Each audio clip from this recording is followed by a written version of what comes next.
이번 강의는 기녀에 대해서 알아보도록 하겠습니다. 기녀는 우리가 창기, 기생, 여학 이렇게 많이 여러 가지 이름으로 불렸습니다. 보통 기녀는 이 관기를 말하는 겁니다. 그러니까 이 나라에서 급료를 받으면서 이 나라의 큰 잔치 또는 사대부의 여러 가지 또 이렇게 축하할 만한 잔치들, 이러한 곳에서 흥을 돋구는 그런 역할을 했었습니다. 그러니까 조선 후기에 우리가 많이 아는 어떤 기생이라는 어감, 어떤 이미지가 있지 않습니까? 이제 그건 다 나중에 이제 그렇게 변질되는 것이고, 초기에는 국가에서 어쨌든 간에 관리하고 녹봉을 받는 벼슬은 아니었죠. 그러니까 거기에 대한 자기들의 어떤 봉사한 거에 만큼의 이제 급료를 받으면서 생활했던 사람들이었습니다. 이 기녀가 상당히 뭐라고 그럴까요? 처음에는 큰 궁궐에 있는 잔치나 사대부의 그런 곳에 다니면서 흥을 돋구기 때문에 함부로 이렇게 그들을 대하거나 이러지는 않았었어요. 왜 그러냐면 이 기녀들은 국가에서 교육을 시킵니다. 그러니까 미모와 재색이 뛰어나다고 그래가지고 그냥 이제부터 기녀해 해서 되는 것이 아니고, 이 관비들 중에서 뽑아가지고 그들을 일정한 교육을 받고서 이제 관기가 되는 겁니다. 이제 그러한 게 돼서 이제 기녀가 되는 것이고요. 이 사진은 대한제국 시절 때 인물이 나온 그러한 기녀들 중에서 이렇게 마지막 사진 이런 정도 되나 보죠. 더 많은 사진이 있을지 모르겠지만 이제 한 장을 뽑아온 건데, 교방사라고 그래가지고 그때 당시에 장학원, 조선시대 때 장학원처럼 관기들이 소속되어 있는 곳에 있는 관기들입니다. 그러니까 저런 모습으로 있었나 봅니다. 이 기녀들은 이렇게 이제 지방이나 이렇게 이제 한양에 있었던 인물들 중에서 미모와 재색이 좀 뛰어나면 이제 선발돼가지고 이렇게 장학원에 보내지게 됩니다. 그래서 장학원에서 한 6개월 정도 이렇게 이제 음악과 춤 이런 걸 이제 배운다고 합니다. 그리고 노래. 그 노래를 불러가지고 이렇게 이제 실력이 축출하고 이런 사람들이 이제 기녀로서 이제 잔치에 이제 나가게 되는 것이겠죠. 이렇게 이제 교육을 받아서 관기가 되는 것인 거죠. 그러니까 아까도 말했지만은 우리가 그냥 일반적으로 생각하기에 얼굴만 예쁘면 다 그냥 기생으로서 기녀가 되는 것이 아니라 이렇게 교육을 받고 있는 겁니다. 이렇게 이제 시, 이렇게 서, 그림, 화, 이런 것들도 이제 배우게 되는데, 그건 좀 이제 나중에 조금 좀 지난 다음에 되는 것이고, 처음에는 이렇게 이제 음악과 무용과 노래를 장학원에서 배워서 이제 기녀가 돼서 급료도 받고 이렇게 이제 활동을 하게 되는 것이죠. 하지만은 이렇게 이제 잔칫날 큰 이런 또 궁궐의 연회나 이런 데 가면은 그들이 이렇게 춤만 추고 무용만 하고 이렇게만 보면 요즘 하려면 그런 예능인인 거죠. 그러나 실질적으로 사실상은 그러지 못했던 거였죠. 이제는 밤에는 다시 또 이 사대부, 양반가, 이런 또 왕실, 이런 데 이제 보내지거나 또는 불러서 이제 밤에는 또 성적 대상으로 이제 대했던 것이죠. 그래서 일반 관비들, 일반 여성 관비들도 이들은 되게 천시하고 그랬다고도 합니다. 왜냐면은 이제 이렇게 이제 비록 보기에는 좋을지 모르겠지만은 또 자기의 의사와 무관하게 밤에도 불려다니면서 했기 때문에 상당히 조롱받기도 하고 그랬다고 합니다. 우리가 조선 후기에 있는 기생들을 보면 아주 화려하고 품위 있고 이런 모습들이 있는데, 이건 아주 정말 드문 케이스고요. 관기들은 모두 거의 다가 상당히 고달프고 힘들었던 것이 사실이죠. 이 이제 기녀 축접에 대한 세종의 어떤 입장, 세종은 어떤 생각을 가졌는지 한번 알아보도록 하겠습니다. 그 세종의 그 뭐라고 그럴까요? 세종의 사남 이명대군. 그 이명대군이 기녀들을 그 좀 막 축접을 그러니까 첩들을 막 이렇게 막 그 주변에 많이 두기도 하고 함부로 이렇게 이제 부르고 이렇게 놀아나고 막 그랬었나 봐요. 그러니까 그거에 대해서 신하들이 이제는 그 이제 막 주청을 올리는 겁니다. 세종에게. 이명대군이 그 너무나 무절제하고 막 이렇게 이제 기녀들을 축접하고 있는데 이건 아니 된다. 그러면서 이걸 못하게 하셔야 됩니다. 그래서 반대 의견을 막 내놓는 거예요. 그 조선 초기니까 그 막 이런 것들이 어떤 그 성리학적 유교적 이념이 아주 강할 때였죠. 그러니까 이렇게 하시면 안 된다. 그러니까 세종이 하는 말이 이렇게 축접하는 이유는 그 후사를 넓히게 하려고 하는 아주 하나의 방법이다. 그리고 그 축접했던 그 소녀를 들어보니 결혼도 하지 않았느냐, 안 했지 않느냐. 그러니까 괜찮다라고 하면서 관대하게 봐주는 거예요. 그러니까 또 신하들이 또 막 그 얘기를 하는 겁니다. 후사를 넓히면 양인 여성을 얻지, 양인 여성을 첩으로 얻지, 왜 그 기녀, 천민 출신의 여자를 얻습니까? 막 또 그러니까 이 세종이 아주 그 짜증내는 소리로 한마디 하죠. 그러면 나의 모든 종친들이 데리고 있는 기녀들, 축첩들은 다 내쫓으란 말이냐. 그러니까 얼마나 많이들 그 자기 왕실에 있는 이 사람들이, 남성들이, 사대부 사람들이나 그런 사람들이 기녀를 많이 축첩했는지 알 수 있는 거겠죠. 그렇게 이제 그 초기에 많은 사람, 그 양반들, 그리고 고관 대작들도 왕실에 있는 대군까지도 이렇게 기녀들을 축접했대요. 이 중종 때 같은 경우는 더 이제 심한 경우인데, 이제 이 상살은 뭐니까 이게 이제 상중을 마쳤는지 상중 중인지는 확실히 모르겠어요. 그러니까 이 상살을 당하고도 기세가 가름했던 판서 이야기가 이제 실록에 나와 있습니다. 중종 때 일인데 절도사 황영이 이제 이제 황영이 그때 당시는 판서였어요. 이제 탄핵 서한이 올라갔을 때는 사헌부에서 이제 그 탄핵을 시키려고 했을 때는 그때 이제 판서였고, 근데 이제 탄핵을 하려는 이유가 이 황영이 절도사였을 때 이렇게 첩들을 이렇게 축접하고, 이렇게 축접하고 또 이 축접한 첩들을 이렇게 자기 군영 내에도 데리고 다니고 막 이러한 것들이에요. 그러니까 이렇게 군기를 안 지킨 거죠. 여성들을 자기 병에도 데려가지고 거기서 이제 막 같이 있고 막 이러한 것들이 이제 계속 이제 들어오는 겁니다. 그리고 이 관기가 원래 이제 있어요.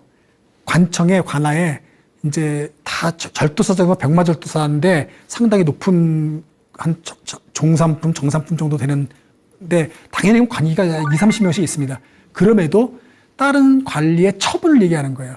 그 다른 관리의 첩을 뺏어가지고 이렇게 이제 놀고 막 이랬다는 걸 얘기하는, 관기는 상관이 없었겠죠. 그러니까 첩들을 뺏어가지고 그러면 이제 관료들끼리 또 사회가 당연히 문제가 되겠죠. 그러니까 그렇게 이렇게 하는 일들이 이제 보고가 막 올라오고 이제 했던 거예요.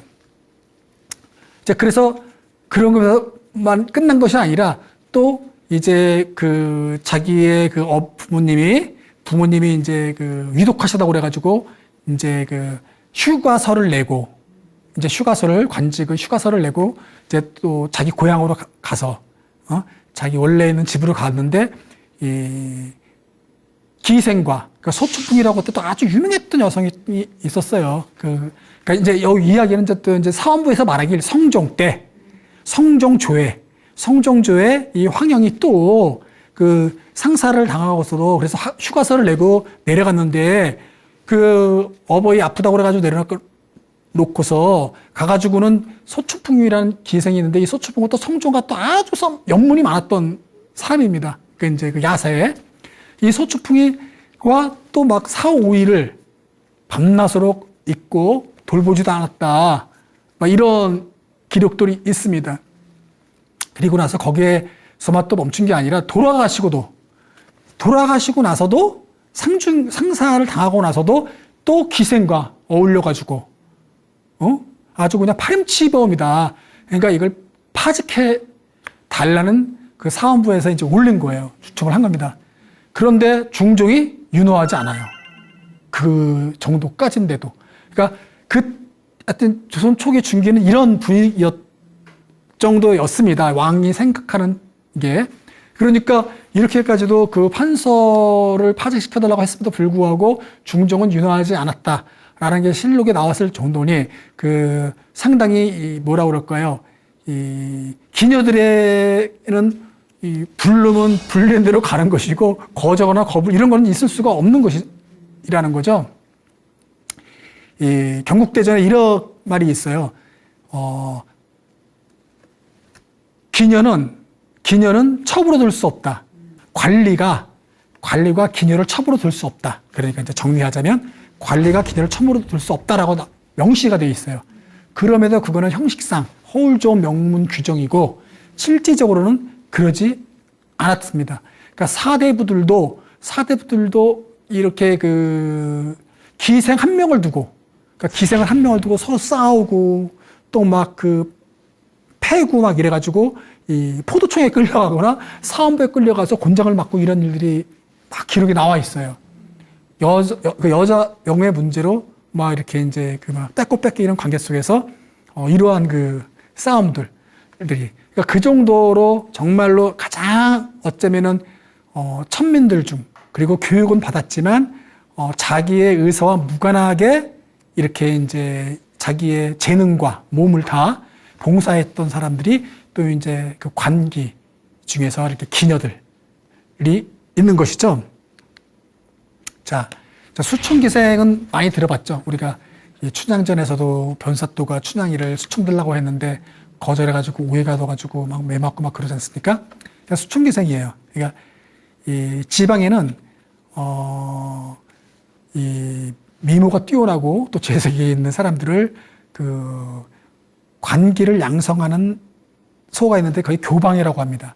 관기를 양성소가 교방인데 그 교방에서 일정한 교육을 받고 춤과 노래와 무용 이런 걸 일정한 교육을 받은 사람들이 또 관청에 다 이제 또 그 관기로 배치가 되는 거예요.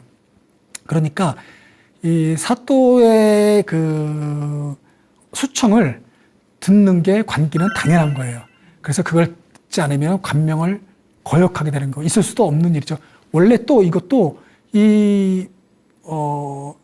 경국대전에는 이렇게 수청을 들으려는 그런 건 없어요. 그러니까 이 법제화되어 있지는 않다고요. 하지만 관례로 그렇게 했던 거라는 겁니다. 관례로서. 그러니까 이렇게 그 지방에서는 더욱더 많이 그 전국 각지에 관청에서 수청계생이 있었는데, 이 수청이란 말은 무슨 말이냐면 마루를 지키는 거예요. 그러니까 관리가 수령이 잠을 자는 동안에 마루에서 그 대기하고 있다가 그 뭐 차심부름 타거나 또는 심부름을 하면서 수발하는 업무예요. 그 수청이라는 건. 그런데 잠자리까지 이제 들어가게 됐던 것이었죠. 그래서 이제 수청 기생이라고 부르는 겁니다. 그래서 이 관기들 그 중에서도 또 수청 기생은 가장 또 이 좀 뭐라고 그럴까요? 더 고달픈, 비록 수령과 함께 이런 기생이었지만 더 고달픈 직종은 아니었죠. 어쨌든 간에 그러한 업무를 봤었습니다. 단순한 수발을 드는 사람들은 거수청이라고 했다고 합니다. 그리고 잠자리까지 제공하면 살수청이라고 했다고 합니다. 그래서 이 수청기생은 그러한 그 역할을 맡았었던 거죠. 그래서 모든 이러한 그 전국의 관아에 있었고요.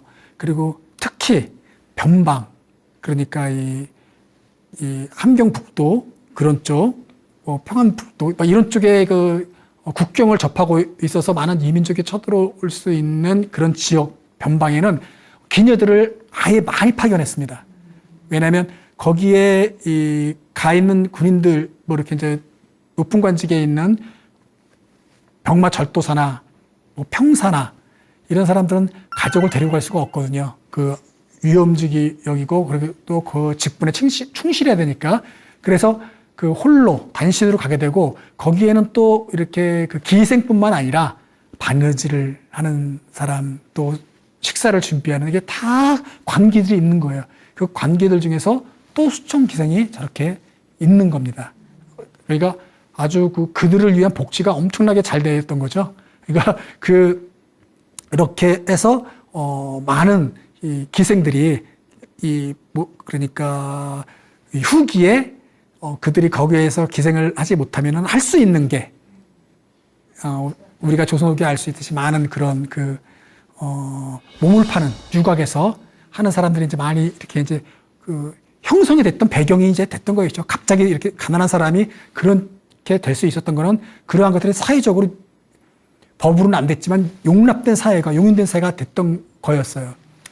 이제 이렇게 그 국가를 위해서 봉사하고 그 높은 고관 그 대작을 위해서 자기가 온 바쳐서 이렇게 했지만은 비록 거기서도 나이가 들고 그러면 이제는 다 이제 먹고 살기가 어렵게 되는 그러한 또 사람들이 이런 수청 기생으로 있었던 겁니다.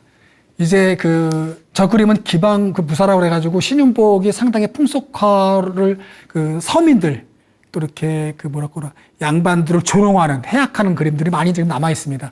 저거는 이제 기방에 있는 건데요.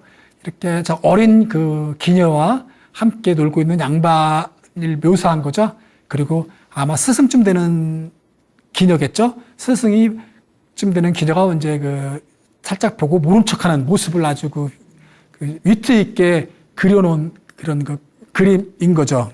이 모습도 이제 청금상년이라고 해가지고 가야금을 타면서 이제 가야금 소리를 들으면서 노는 모습인데 이렇게 양반들이 기녀들 그리고 저거는 제가 이렇게 찾은 이유가 뭐냐면 저기 보면 가리마를 쓴 여성이 있습니다. 그러니까 의녀들이 쓰는 모자예요. 의녀들이 우리가 전에 시간에서 은혜에 대해서 좀 우리가 공부를 했지 않습니까? 그러니까 의녀도 기녀로 이렇게 이제 차출돼가지고 기생 노릇을 했다고 해서 확실히 은연지는 모르겠지만 저 그림상에서는 은녀들이 쓰는 모자인 가리마를 쓰고 있길래 한번 재밌는 사진에서 가져와 봤습니다. 이렇게 이제 양반들과 기녀들이 이렇게 노는 모습들이 이제 나와 있는 거죠. 아까 전에도 말했지만은 조선 초기에는 그래도 건강한 사회로 돌아가려고 건강한 사회로 돌아가려는 게 아니라 성리학적 사회로 계속해서 우리가 추구했던 이념대로 나라를 통치해야 된다라는 것 정신이 남아 있었나 봅니다. 세종 때 신하 영의정이었나요? 그 신하가 이제 기녀 제도를 없애야 됩니다. 여러 사람들이 막 이야기하는 거예요. 신하들이 그러니까 영의정의 얘기가 아니라 대신들이라 많은 신하들이 그 얘기를 이제 세종 앞에서 이제 하는 거예요. 기녀 너무나 문제가 많다. 사대부 간에 싸움도 많이 일어나고 왕실에 있는 대군들도 이렇게 너무나 많은 무질서한 이러한 모습들을 보이고 있고 또 이렇게 이 백성들에게 보여주는 모습도 너무 안 좋다. 이러면서 폐단이 많습니다. 그러니까 기녀 제도를 아예 폐지를 해야 된다는 게 공론화됐을 때 조정에서 그런 이제 논의가 막 이루어진 거예요. 그래서 이제 그런 토론 끝에 영의정 허조인가요? 그 영의정 허조인 분이 이제 딱 정리를 시키는 거예요. 뭐라고 정리를 시키냐면 만일 기녀가 없어지면 어떤 일이 생길 것인지는 우리가 생각해 봤느냐. 만약 기녀 제도가 없어지면 이 지방에 가 있는 관리들이 관기나 기생들이 아니라 일반 백성들의 분여자들을 빼앗아서 첩으로 삼고 자기의 어떤 지위로서 너무나도 큰 폐단이 이루어질 수가 있습니다. 그러니까 지방에 보내는 관리들이 주로 이제 관원들이 이제 젊은 과거에 급제해가지고 젊은 관원들이 많이 가지 않겠습니까? 그러니까 높은 관직이 아닌 또 이 관원들이 그들이 이제 가게 되면은 젊은 혈기가 왕성하고 기본 이 본능이 세교인데 그걸 어떻게 국가에서 억지로 강제로 억제시키겠습니까? 억제도 안 되고 그거는 불법하고 불효자를 겁탈하게 되고 또 처녀를 농락하게 됩니다. 그러면 그때는 나라에서 어떻게 그걸 또 막겠냐. 그러면서 이거는 더욱더 큰 사회적 폐단이 일어나기 때문에 이거는 공창적인 어떤 것으로 이 제도로 유지를 시켜야 됩니다. 해서 세종이 그렇게 이제 또 아까 전에도 제가 얘기했지만은 세종이 어떤 관대한 그런 곳에서는 강대한 입장이었습니까? 그래서 이것이 또 이제 유지가 기내제도가 유지가 되는 겁니다.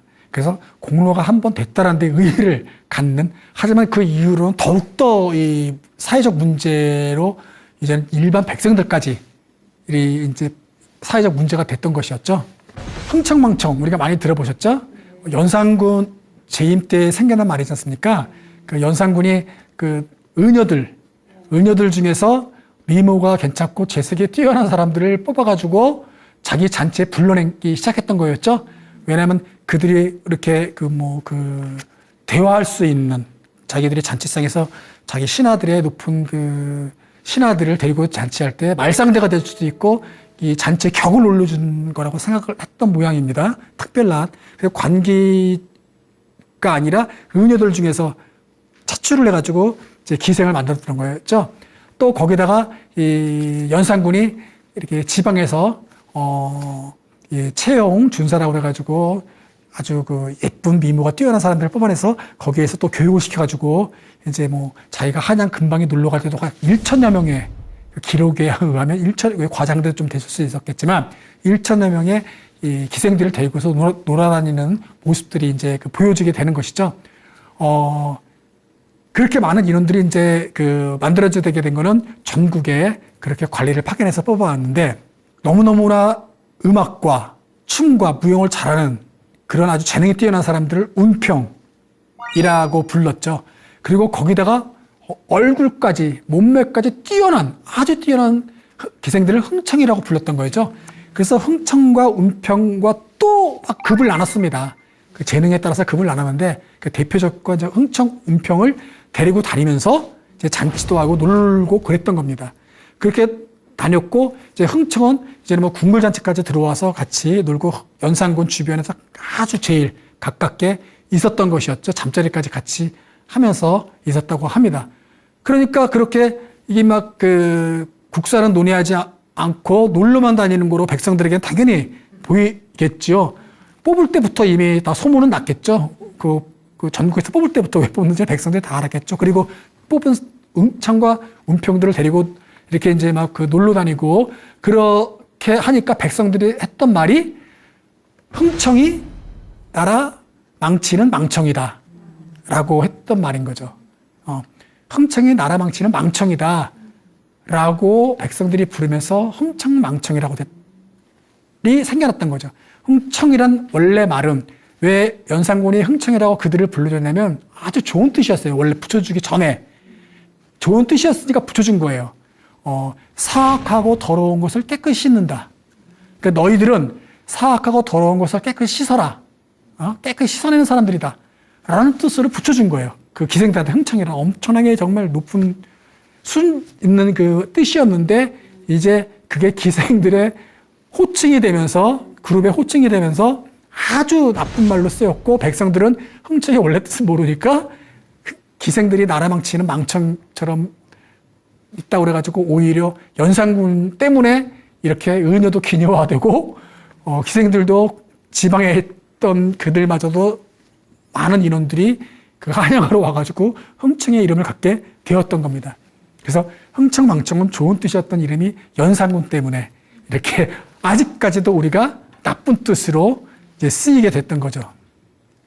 자, 우리가 조선에 기생하면 여럿이 있습니다. 많이 있는데 특별히 대표적인 사람들이 몇 명이 있어요. 근데 그 중에서 이제 우리가 잘 알고 있는 황진이, 매창, 홍랑이 있습니다. 근데 황진은 너무너무 유명한 기생이었죠. 개성했던 황진이었고, 여기에 나와 있는 세 사람 이외에도 전국 각 관청에는 엄청나게 이쁨을 받았고 특별했던 기생들이 분명히 있었을 겁니다. 그런데 여기는 이렇게 이제 뭐 조선의 3대 기생이라고 얘기도 하고요. 이런 인물들이 이렇게 기록에 남아있는 이유는, 야사도 많이 있기 때문에 그런 거예요. 특히 개성의 황진이 같은 경우는 실제적으로 우리가 알고 있는 그러한 활동을 했는지도 의문이고, 또 이렇게 우리가 많이 알고 있는 서화담이니 또 뭐 스님과의 관계니 면벽대공을 몇 년 동안 했는데 황진이를 보고서 파괴했다는 등 이런 얘기도 많이 있지 않습니까? 근데 이러한 그 많은 그 이야기들이 실제인지 아닌지는 사실은 알 수가 없어요. 왜냐하면 이렇게 글을 쓰는 사람들이 어떤 그 야삼, 야담 들었던 얘기 또 재밌게 쓰려고 하는 거죠. 그런 것들이 많기 때문에 황진이는 실존 인물임에도 불구하고 그 이야기가 진짜인지 아닌지는 아직까지는 잘 모른다. 사실은. 근데 이 두 아래에 있는 두 사람은 실존에 있던 그 내용들이 많이 남아 있습니다. 이들은. 그래서 황진이 같은 경우는 한글로 시를 쓰는데 유명했다면 이 전북에 있는 부안의 매창은 한문으로 시를 쓰는데 유명했던 여성이에요. 그러니까 좀 실력이 특출해서 이 황진이와 매창이 조선의 쌍벽을 이룬다. 그 시를 짓는데. 그러니까 황진이도 시를 짓는 데는 아주 그 재능을 갖고 있었다고 합니다. 그러니까, 아주 그 조선시대 쌍벽을 이루는 여류시인 같은 사람들은 바로 황진이와 매창 정도로 유명했습니다. 그리고 그 아래에는 흥원의 홍랑인데 함경도의 흥원이죠. 그러니까 지금은, 함경남도죠. 지금은. 근데 그 당시 함경도로 하나로 했을 때 함경도의 흥원에 홍랑이라는 또 기생이 아주 유명했습니다. 이제 오늘은 이 홍랑에 대해서 좀 이야기를 좀 하도록 하겠습니다. 그러니까 이 황진이 같은 경우는 언제 때면은 중종 때 정도? 그리고 뭐 매창은 같이 쌍벽을 이뤘으니까 같은, 시기는 왕 때는 다른데 약간 전후로 있었을 때가 바로 이제 저 때고요. 홍랑 같은 경우는 이제 인조 때, 선조 때입니다. 그러니까 당쟁이 아주 치열했을 때, 그 선조 때의 기생이 바로 홍랑이었습니다. 이 기생 이제 홍랑과 이 부평사 최경창이 아주 유명한 그런 이제 이야기가 있는데, 부평사 최경창은 이제 과거에 급제하고서 이제 함경도로 이제 부평사로 이제 가게 됩니다.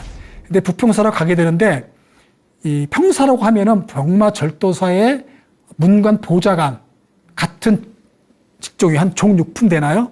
뭐 7품, 6품 되는 정도 평사인 겁니다. 그러니까 그 평사로서 이제 과거에 급제하고 한 3년 정도 있다가 이제 함경도로 이제 가게 돼서 거기에서 이제 자기가 이제 근무를 하게 되는 것이죠. 그때 거기에서 기세 홍랑을 만나게 되는 거예요. 이제 처음에 이제 관직으로 이제 가게 되면은, 점고라고 그래가지고 관기들을 신고식을 합니다. 그러니까 이 관기들이 누가 있고 인사를 하는 거죠. 그리고 그 점고가 끝나면은 부임한 잔치를 하는 거예요. 그래서 그 부임한 연회에서 잔치를 크게 벌리고 있는데 그때 이제 홍랑이 시를 하나 읊게 되는 거예요. 시를 하나 딱 읊었는데 그 시를 최경창이가 지었던 시예요. 그러니까 최경창이는 아주 타고난 재주가 있었습니다. 시를 짓는데 아주 천재적인 시인이었어요. 그러니까 그 시를 자기가 지은 시를 그 연회장에서 홍랑이 읊었다고 합니다. 그러니까 얼마나 최경창이가 놀랬겠어요. 그래서 최경창이 이 무슨 시를 지금 읊은 시를 좋아하냐? 그러니까 좋아합니다. 그러니까 그렇다면 어떤 사람의 시를 가장 좋아하느냐라고 또 물었습니다. 그러니까 홍랑이 고죽 선생님의 시를 가장 좋아합니다. 그랬습니다. 고죽이 호예요. 최경창의 호. 그러니까 그러니까 이 최경창이가 얼마나 이 홍랑이 눈에 들었겠습니까? 그러니까 최경창이가 그 시를 지은 사람이 바로 나다. 그러니까 홍랑은 더 이 눈에 불이 튄 거죠. 그래서 그때부터 이 홍랑과 최경창이가 아주 이제 끔찍한 아주 사랑을 하게 되는 겁니다. 아주 제가 끔찍한 표현을 쓴 건 뭐냐면 이제 이렇게 이제 파국이 있겠죠. 그러니까 이 아주 아름다운 감동적인 사랑을 이제 하게 되고 아주 정말 이 뭐라 그럴까 관기임에도 불구하고 첩으로 삼을 정도로 하면서 그러니까 삼을 정도로 그렇게 이제 그 지냈다고 해요. 관기이지만 그러니까 관기처럼 이렇게 그 신분에서 당연히 관기하면서 소청을 들어야 되니까 아무 상관이 없는 거였죠. 근데 이 한양 조정에서 이 부평사 최경창을 불러냅니다. 이제 다시 이제 그 한양으로 들어오라고 하게 되는 거죠. 그런데 이 한양으로 들어오게 되는데 한 6개월 정도 있었다고 해요. 그러니까 이제 이 최경창이가 관아에 갔던 데가 경성이에요. 경성. 그러니까 거기는 함경 북도 쪽에 있습니다. 흥원에서 더 북에 있는 거예요. 그러니까 이 함경도는 그 당시 아주 척박한 지역이죠. 그러니까 이민족도 많이 여진족도 쳐들어오고 그런 지역, 국경을 접한 지역이니까, 그러니까 경성에서 한양으로 이제 가서 이제 부임을 이제 맡게 돼가지고 가는 도중에 이제 병이 들어가지고 막 아프고 막 이제 그랬었나 봐요. 이제 그래도 이제 뭐라 그럴까 거기서 다시 이제 사람을 이제 그래서 홍랑이 이제 부평사 최경창이 6개월 동안 근무를 하고 이제 이제 가게 되니까 같이 따라갔나 봅니다. 이제 같이 따라갔고 이제 최경창은 이제 함경 정확한 지역은 함흥이네요. 함흥에서 함간령이라고 함흥에서 떨어진 함간령이라는 쯤에 와가지고 이제 이 홍랑은 이제 뭐 이렇게 남게 되고 이제 최경창은 이제 거기서 이제 이별을 하고 이제 내려가게 되는 겁니다. 거기서 내려가게 되는데 거기에서 그날 밤 홍랑이 계속해서 이제 하룻밤을 자면서 밤에 비도 막 쏟아지고 막 이렇게 춥고 막 깜깜한 밤도 되고 막 그랬었나 봐요. 근데 왜 거기까지 못 갔냐면은 그 당시에는 관기는 그 지역을 벗어나면 안 되는 거였죠. 요즘 말로 군인들이 유수령이듯이 나가면 안 되는 겁니다. 그러니까 거기에서 이제 까지 왔다가 돌아가면서 함간령에서 이제 하룻밤을 자게 될 때 이제 홍랑이 시를 한 수를 짓는 거죠. 그 시가 이제 바로 이겁니다. 그러니까 밑보들 가래꺾고라는 이런 시인데 이게 고등학교 교과서에도 나왔었어요. 그러니까 아주 우리나라의 사랑에 관련된 문학적인 시로 아주 유명한 시예요. 그래서 이제 저도 한번 여기다가 적어와 본 건데 이제 산보들이죠. 산보들 가래 꺾어 보내노라. 임에게 주무시는 창밖에 심어두고 보소서. 밤비에 새임 나거든 나인가 여기소서. 그러니까 이 편지와 버들잎을 꺾어가지고 같이 보냈다고 해요. 이 최경창에게. 그러니까 이 최경창이가 이거를 받아보고서 한시로 다시 지었습니다. 그래 이제 한시로 지어가지고 범방곡이라는 한문으로 된 시가 있는데 그것도 지금 남아 있어요. 그래서 이 시로서 둘의 관계가 정말 애달픈 사랑했던 사이라는 것을 우리가 알 수 있는 거죠. 보통 관리가 이제 어느 지방의 관아로 부임을 하게 되면 많은 이런 사람들이 수행을 하게 합니다. 정말 어가행렬이 아니라 관아에 있는 병마들도사나 수령이 이렇게 지방의 임무를 받고 이렇게 이제 부임됐을 때 이런 걸 그림으로 남겨둔 거예요. 안릉 신용도라는 그 당시의 지역명인데 이제 신을 그러니까 맞이하는 그러니까 안릉에서 그런 저병하는 거예요. 환영하는 겁니다. 그래서 그걸 그림으로 저렇게 이제 그려 놓은 거예요. 보면은 지금 따라가는 사람들 중에서 이제 부임을 하고 올 때 미리 가가지고 그들과 다시 행렬에 합류해가지고 이제 관아로 들어오는 장면들인 거예요. 그렇게 기녀들이 이렇게 모자를 쓰고서 함께 따라가는 모습들, 그리고 저렇게 말을 타고, 그 보통 기녀들이 더 아예 큰 말을 타고 하는 모습이에요.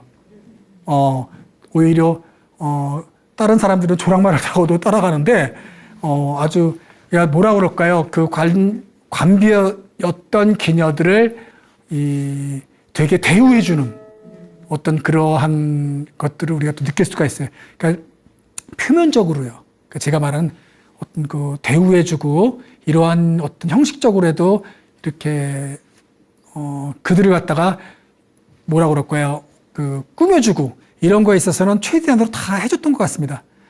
단지 그 뭐라 그럴까 그 어떤 이런 그 수척을 드는 지방에서는 그러한 모습들 때문에 이제 이 관기들이 아주 상당히 좀 천시받고 했었던 것이었죠. 이렇게 많은 그 어떤 일들이 이 관아의 중에서도 이 관청에서 이루어지고 있는데 이제는 아까 제가 그 최경창이가 이제 한양까지 이제 내려오게 됐습니다. 한양까지 내려오게 됐고 최경창에서 한양까지 내려왔는데 이제 어떤 그 또 문제가 생겼습니다. 그때 당시 성조 때 당쟁이 아주 치열했어요. 그 동인과 서인이 아주 그 대립되었을 때였거든요. 그래서 아주 초기였죠. 상당히 그 당쟁이 벌어지는 그런 초기였었는데 이 최경창이가 서인에 소속되어 있었어요. 서인에. 그랬는데 이 서인에 소속되어 있었고 이제 당쟁이 아주 상당히 치열해져 가지고 막 이렇게 막 대립되고 있었을 때였어요. 근데 아까 제가 그 전에 얘기했던 것처럼 최경창이가 중간에서 막 유독하고 아파하고 막 이랬던 것이 아니라 한양에 들어왔는데 한 막 되게 거의 뭐 몸져 누워가지고 거의 한 1년 동안을 위독한 상태로 있었다고 합니다. 그렇게 이제 한양에서 아주 고생을 하고 거의 못 일어날 정도로 병세가 되게 악화돼 있었는데 그 소식이 이제 그 경성에까지 가게 된 거예요. 경성에까지 가게 돼가지고 경성에서 그 소식을 들은 홍랑이 밤낮으로 와가지고 7일 만에 한양에 도착하는 거예요. 그래서 7일 만에 한양에 도착해가지고 이 최경창의 병수발을 들었다고 합니다. 그 병수발을 듣고 이제 그 치료가 다 됐죠. 그래서 최경창이가 또 남긴 그대로는 홍랑이 밤낮으로 7일 동안 달려와서 나를 병수발했다. 뭐 이렇게 또 이제 기록되어 있습니다. 이제 그렇게 들어와서 이제 홍랑과 최경창이가 한양에서도 같이 이제 또 이제 같은 집에서 살게 됐던 것이었죠. 그랬는데 동인들이 그 모습을 보고 공격하기 시작한 겁니다. 그러니까 최경창이가 이 관기를 데리고 한양까지 와서 한양에서 자기 첩으로 두었다라고 이제 그 공격을 한 것이죠. 그러니까 그렇게 공격을 하게 되니까 서인들이 그러니까 동인들이 이제는 막 그 아주 그 최경창을 파직을 시켜라라고 했던 겁니다. 그래서 그렇게 파직을 그 당했던 거예요. 그리고 홍랑은 아까도 전에 말했지만 그 도를 벗어나면 안 되는데 왔기 때문에 되돌아갔던 거였죠. 그렇게 갔고 다시 이 최경창은 다시 이제 그 부임을 받아가지고 함경도로 가는 도중에 함경도로 갔죠. 그러다가 부임하고 또 잠깐 부임했는데 또 좌천됐어요. 좌천돼서 내려오다가 어느 곳에서 경성 객관에서 그 경성에서 객관에서 죽게 되는 거예요. 이게 45살이죠. 그 34살인가 과거에 급제했는데 35살쯤에 이제 45살에 죽게 됩니다. 그러니까 그 소식을 들은 그 홍랑이 또 달려와서 거기에서 염을 하고 그 경기도 파주, 해주 최씨 문산의 경기도 파주에 있거든요. 그러니까 해주 최씨 문산에 그 묻고 최경창이 묘소 아래서 심효살이를 합니다. 그러니까 3년을 마치고 또 퇴속하는 것을 한 10여 년을 했다고 해요.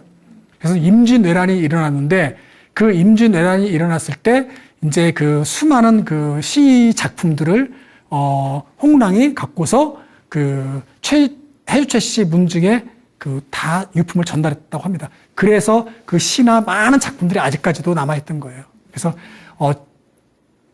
그리고 나서 홍랑이 죽으니까 해주채 씨 문중에서 그 홍랑을 자기네 선사에 묻었습니다. 그 유골을. 그러니까 있을 수가 없는 일이에요, 조선사에서.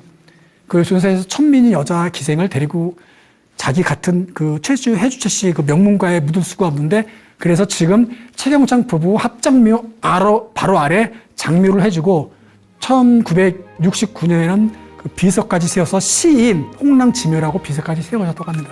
이렇게 마지막은 아름다운 감동의 모습으로서 해주채 씨 문중에서 기생이었던 홍랑을 받아줘서 이렇게 같은 집안에서 최경창과 이 홍랑이 죽어서도 같이 있을 수 있게 됐습니다. 네, 강의 마치도록 하겠습니다.